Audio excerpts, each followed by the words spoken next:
అందరికీ నమస్తే అండి. నా పేరు సూర్య. యాత్ర 2 నిన్న రిలీజ్ అయింది. ఏవో చిన్న చిన్న ఇష్యూస్ కూడా అయ్యాయి నిన్న. గవర్నమెంట్ ఏదో జియో పాస్ చేసింది, ఈ సినిమా చూడాలి, ఎంప్లాయీస్ సంథింగ్ వాళ్ళందరూ చూడాలని చెప్పి ఏదో జియో పాస్ చేశారని చెప్పి సోషల్ మీడియాలో ఏదో సర్క్యులేట్ అయ్యింది. అయితే దాని గురించి నాకు అంత డీటెయిల్గా తెలియదు, అలా చేస్తారని కూడా అనుకోను. కానీ జీవోలు తెచ్చి అంత చేయరు. కాకపోతే వాళ్ళ వైసీపీ పార్టీ అనేది అటువంటి ఎప్పుడు చేస్తూనే ఉంటుంది. అది నేను నమ్మకపోవడం ఏం లేదు. వాళ్ళు హైప్ క్రియేట్ చేసుకోవడానికి, క్రేజ్ పెంచుకోవడానికో లేకపోతే గెలవడానికి సంబంధించి ఏమేం చేయాలో అన్ని చెత్త చేస్తారు, దాంట్లో అనుమానం లేదు. అయితే జీవో తెచ్చేసారని అంటే నేను దాన్ని నమ్మలేను. కానీ జీవో అలా తెచ్చారు డైరెక్ట్గా, గవర్నమెంట్కి సంబంధించింది కాబట్టి ఇండైరెక్ట్గా ఏం చేయాలో అన్నీ చేస్తారు. అయినా కూడా పాప 2 కోట్లు ఎంతో కలెక్షన్ వచ్చినట్లు ఉంది దాంట్లో నిన్న. సో దాంట్లో కూడా ఆపోజిట్ పార్టీ వాళ్ళ కాంట్రిబ్యూషన్ ఎక్కువ ఉంటుంది నాకు తెలిసి. ఎందుకంటే ఈ సినిమా ఎలా ఉంది, మా వాళ్ళని ఏమైనా తిట్టారా లేదా అని చూసి జనం ఎక్కువ ఉంటారు నిన్న. అయితే వాళ్ళ నుంచి వచ్చేది నాకు తెలిసి వాళ్ళ వైసీపీ జగన్మోహన్ రెడ్డి గారిని అభిమానించే దాని నుంచి వచ్చిన కాంట్రిబ్యూషన్ 1 కోటి రూపాయల నుండి ఉంటుంది అంతే నిన్న. మరి ఇంతమంది అభిమానులు ఏమైపోయారు పాపం. ఓకే, అది పక్కన పెడితే సినిమా రిలీజ్ అయింది.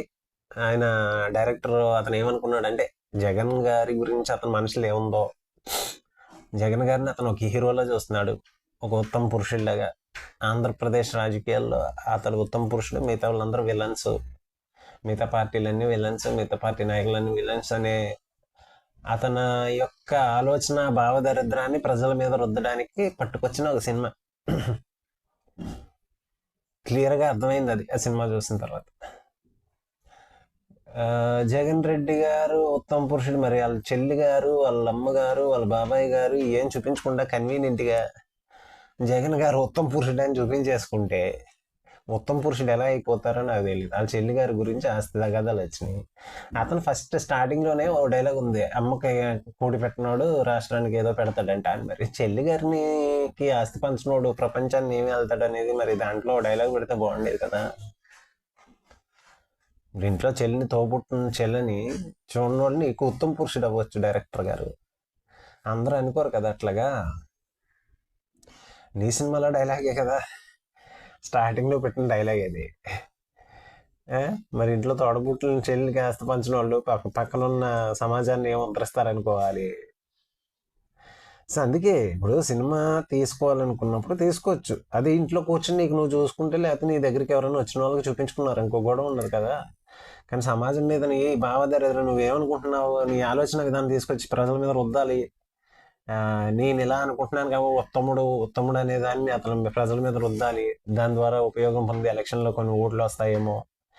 నిన్న సక్సెస్ మీట్ పెట్టారు వీళ్ళు. సక్సెస్ మీట్ పెట్టి, మరి ఏం సక్సెస్ అయిందని సక్సెస్ మీట్ పెట్టారు నాకు తెలియదు. సక్సెస్ మీట్ పెట్టి ప్రజలు వచ్చి సినిమా చూసి కన్నీళ్ళు కారుస్తారు కానీ ఓట్లు లేరంట. కన్నీళ్ళు కార్చేంత కథ ఉంది దాంట్లో. సరే, రాజశేఖర రెడ్డి చనిపోయారు, చాలా మంది చనిపోయారని చెప్పుకుంటూ ఉంటారు. సాక్షి మీడియా ఉంది కాబట్టి చక్కగా ఎక్కడెక్కడ ఎవరెవరు చనిపోయినా తీసుకొచ్చి రాజశేఖర రెడ్డి గారు గుండెపోటుతో చనిపోయారని చెప్పేసి రాష్ట్రం అంతా తిరిగాడు. అందులో ఎంత నిజం ఉందో ఎంత అబద్ధం ఉందో అనేది పక్కన పెట్టేద్దాం. అతనికి తెలుసు, అందరికీ తెలుసు ఆ విషయం. అతనికి కూడా తెలుసు, కానీ పాపం అతను నమ్మలేకపోతున్నాడు. ఆ థింకింగ్లో ఉండిపోయాడు కదా, పాజిటివ్ థింకింగ్. జగన్ రెడ్డి గారు దేవుడు అనే దృష్టిలో ఉండిపోయాడు డైరెక్టర్. అందుకని అతను ఏం చెప్పినా అతను ఏం చేసినా ఇతనికి ఉత్తమంగా కనిపిస్తూ ఉంటుంది డైరెక్టర్కి. ఎందుకు సపోర్ట్ చేస్తున్నాడు అనేది అది వాళ్ళకి అనుకున్న విషయాలు, నాకు తెలియదు అది దాని గురించి అంత డీప్గానే. కన్నీళ్ళు పెట్టుకుని ఓటేస్తారు, ఇన్ఫ్లుయెన్స్ చేయాలి ప్రజలను సినిమా తీసేవా నువ్వు? మరి నీకు విలువలు ఉన్నాయని ఎలా అనుకో? నిజంగానే ఉత్తమ పురుషుడే కదా, ప్రజలు నిర్ణయించుకుంటారు. తెలియని అంత అమాయకులు ఏం కాదు. తెలిసినా కూడా కొంతమంది సపోర్ట్ చేస్తారు అంతే. ఇప్పుడు జనం ఏమంటారంటే, జగన్ రెడ్డి దోసుకున్నాడంటే చంద్రబాబు దోసుకోలేదు అంటారు, అంతే సింపుల్గా. అంతే తప్ప జగన్ రెడ్డి ఉత్తముడు అని ఎవరు ఓటేయట్లేదు ఇక్కడ. నేను రియాలిటీ మాట్లాడుతున్నా. ఖచ్చితంగా ఇదే మాట్లాడతారు, అంతే తప్ప జగన్ రెడ్డి ఉత్తమ పురుషుడు, ప్రపంచ ఉత్తముడు, అసలు ఏ తప్పు చేయలేదు అని అనరు. కావాలంటే రూట్ లెవెల్స్లోకి వెళ్ళి ఎక్కడైనా అడగొచ్చు, కావాలితే అదే చెప్తారు. కాదమ్మా, అవినీతి చేశాడు కదా జగన్ రెడ్డి గారు, మరి ఓటు ఎలా వేస్తారంటే చంద్రబాబు చేయలేదు అంటారు. నీకు ఉత్తమ పురుషుడి కింద నీకు కనిపించాడో లేకపోతే నువ్వు కావాలని తీసుకున్నావో అది నీకు సంబంధించిన విషయం. దాని ప్రజల మీద రుద్దా చూడు, అది నా బాధ. కన్యలు పెట్టుకుని వెళ్ళిపోతారు తప్ప ఓటేయరంట. అంటే ఓటేస్తారని సినిమా తీసావా? ఓటు వేయించాలని సినిమా తీసావా? జనాన్ని ఇన్ఫ్లుయెన్స్ చేయాలని సినిమా తీసావా? దేనికి? ఏంటి నీ టార్గెట్ ఏంటి? నువ్వు చెప్పింది ఏంటి ఫస్ట్ మీటింగ్లో స్టార్టింగ్ అప్పుడు? నేను సినిమా తీసుకున్నాను, నాకు అనిపి ఒక బయోపిక్ తీసుకున్నా, నాకు ఆ స్టోరీ నచ్చింది, సినిమా తీసుకున్నా, దీనివల్ల ఎవరో ఓట్లు వేయడానికి కాదు, ఆ దృష్టితో నేను సినిమా చేయలేదని చెప్పి ఎప్పుడో ఒకసారి చెప్పాడు. ఇన్ని రకాల వెర్షన్స్ మార్చేస్తూ ఉంటే అసలు పోనీ నిన్ను ఒక డైరెక్షన్ ఫీల్డ్లో ఉన్నావు, నాకు సినిమా రిలేటెడ్ కాబట్టి నేను మాట్లాడుతాను, నాకు బాధ అనిపించింది కాబట్టి నేను మాట్లాడతాను. నేను డైరెక్ట్గానే మాట్లాడతాను, ఓపెన్గా నేను ఒక పార్టీని సపోర్ట్ చేస్తున్నాను చెప్తున్నా. నాకు పవన్ కళ్యాణ్ అనే వ్యక్తి ఆ ఎగడా అవినీతి చేయలేదే, నేను చెప్పుకోవాల్సిన అవసరం లేదు. ఇతను ఇప్పుడు పవన్ కళ్యాణ్ గారు అవినీతి చేశాడని ఎవరు అంటారు కదా, ఏదో ప్యాకేజ్ అంటారు దానికి. దోపిడీ చేసేవాళ్ళు ఏమంటారంటే పక్కన కూడా దోపిడీదారులు చేయాలని చూస్తారు, గట్టిగా ప్రయత్నిస్తారు, ఎందుకంటే ఈయన్ని ఎవరు అనుకుని ఉంటారని గొడవ ఉండదు. అలాగనేసి ఇది ఒక మాట అనేసి ఎత్తే అయిపోద్ది ఏంటి? నీకు సినిమా తీయడానికి ఒక 500 కోట్లు ఇచ్చారు, 1 2 అంట నిజమైపోద్దా? తీసుకుంటే తీసుకుని ఉండొచ్చు, అది వేరే విషయం. 500 కోట్లు ఇచ్చేసారంటే నిజమైపోద్దా? ఇప్పుడు నిజమని ఒప్పేసుకో అయితే. అలాగని అలా ఉండదు కదా. నాకు సమాధానం చెప్పుకోవాల్సిన అవసరం లేదు. పవన్ కళ్యాణ్ అనే వ్యక్తి నిజాయితీ పరుడు, అతనికి వచ్చింది ఏమన్నా దానం చేస్తాడు తప్ప 10 మందికి పంచడానికి ఇష్టపడతాడు అని ఎవరిదో వేరే వాళ్ళ దగ్గర తీసుకోవడానికి ఆ టైప్ క్యారెక్టర్ అయితే కాదు.